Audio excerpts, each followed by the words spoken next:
Olha aí a onda gigante tomando cada vez mais forma e chegando à costa do Pacífico. E vamos ver agora certinho onde foi o epicentro do terremoto, Mário.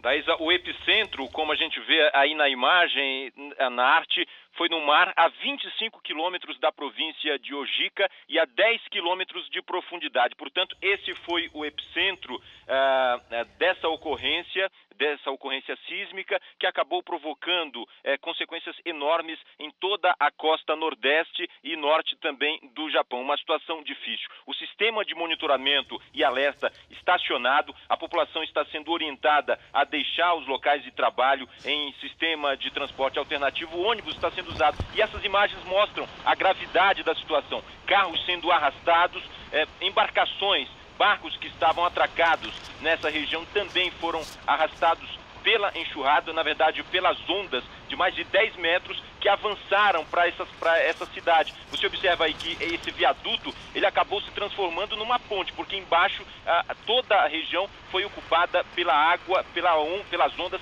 que avançaram de forma muito violenta, arrastando tudo que encontrou pela frente, Daísa. Realmente é muito impressionante mesmo. E tudo o que estava pela frente foi destruído. O desespero podia ser visto em toda parte. Uma das imagens dessa devastação mostra pessoas dentro de um carro que estava sendo arrastado. Mário, conta pra gente como é que foi isso. Nessa imagem dá pra gente ter uma ideia da força da água. Carros que são arrastados pela correnteza que se formou muito rapidamente. Olha só, e muitas dessas pessoas estavam dentro dos veículos. Um deles dá para ver uma família desesperada, mas sem ter o que fazer, é arrastada dentro do veículo. Esse carro aí, uma família estava dentro do carro, não consegue fazer nada e acaba sendo arrastada pela onda muito forte, viu, Daísa? Essa imagem é demais, porque são pessoas dentro desse carro. Olha só o momento, a gente consegue ver as pessoas ali dentro. Agora imagina o medo, a angústia, o desespero, não saber o que fazer, água por todos os lados. Olha só o momento em que o carro é engolido pela água, Percival. E com essa dramaticidade toda que você descreveu, Daísa, tem aquela angústia que é uma sensação de absoluta impotência, ou seja, você não tem forças, não tem nada que você humanamente, nesse instante, possa fazer. Ou seja, nesse local, por exemplo, há um declive, olha, aquilo lá vira uma cascata, vira uma verdadeira mini cachoeira de repente. Olha o drama que vai ser. Olha, claro que teve gente que perdeu a vida, e é um momento dramático, o Japão vai ter que contar seus mortos. É muito triste toda essa história, tudo o que aconteceu hoje. O Japão foi atingido às 2h46 da madrugada, no horário de Brasília, por um terremoto de 8,9 graus na escala Richter. E olha só essa imagem, o momento em que o tsunami atinge as ruas da cidade, leva o carro. E dentro desse carro que a gente acabou de ver, nós vamos ver novamente a imagem. Olha só, vê se você consegue ver lá dentro do carro. Vamos ver um destaque do carro agora. Quando as pessoas lá dentro se mexem. Vamos ver agora. Olha só, vê se você consegue ver aí em casa.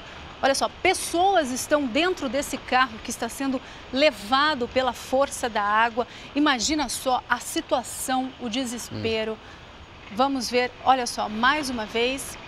Olha a imagem aí, para você de novo. O momento em que esse carro, onde tinha pessoas dentro, foi levado pela água. Um carro à deriva, né? Um carro à deriva. Totalmente à deriva. Nós vamos falar novamente com o Maurício, que é um brasileiro que mora em Nagoya, no Japão. Ele está ao vivo aqui com a gente por telefone. Maurício, você está acompanhando as imagens aí. Como que está, né? Como estão as imagens na televisão aí no Japão? O que tem que ser dito por aí? O que as pessoas estão falando? Eu vejo aqui 24 horas, eles estão só passando as medidas que todos devem tomar, né, para as precauções, né, para não criar um pânico que, de certa maneira, a gente já vê que foi criado, né? A última vez que eu vi alguma coisa nesse porte, assim, eu acho que foi quando teve o atentado do 11 de setembro, né? Onde paralisou também aqui o Japão. É uma coisa que chega a assustar a gente, chega a ser uma coisa, assim, surreal, né? Surreal mesmo, Maurício. Muito obrigada pelas suas informações. Nós aqui do Brasil desejamos muito boa sorte para você aí, que tudo dê certo, tá bom? E fica calmo que tudo vai dar certo no final. O tsunami chegou a formar um redemoinho no meio do Oceano Pacífico. Mário. Daísa, como a gente observa nessa imagem, o redemoinho é formado no meio do oceano. Um barquinho aí está bem perto dessa formação, bem ao lado aí do redemoinho, na área de abrangência desse redemoinho, e corre risco de ser arrastado. Containers estão derrubados nessa região portuária e os barquinhos todos que estavam nessa região foram levados pela força da correnteza e das ondas enormes que se formaram. Olha só, uma região de marina onde havia vários barcos atracados e alguns pesqueiros, barcos maiores de grande porte, sendo arrastados e batendo contra a estrutura dessa marina, nessa região onde estavam atracados os barcos. Prejuízos incalculáveis por conta dessa tragédia natural que aconteceu no Japão, porque foram muitos prejuízos. Nessa formação aí a gente observa o redemoinho e esse barquinho. Essa imagem chama muita atenção, porque essa embarcação ficou ameaçada por essa formação, porque poderia ser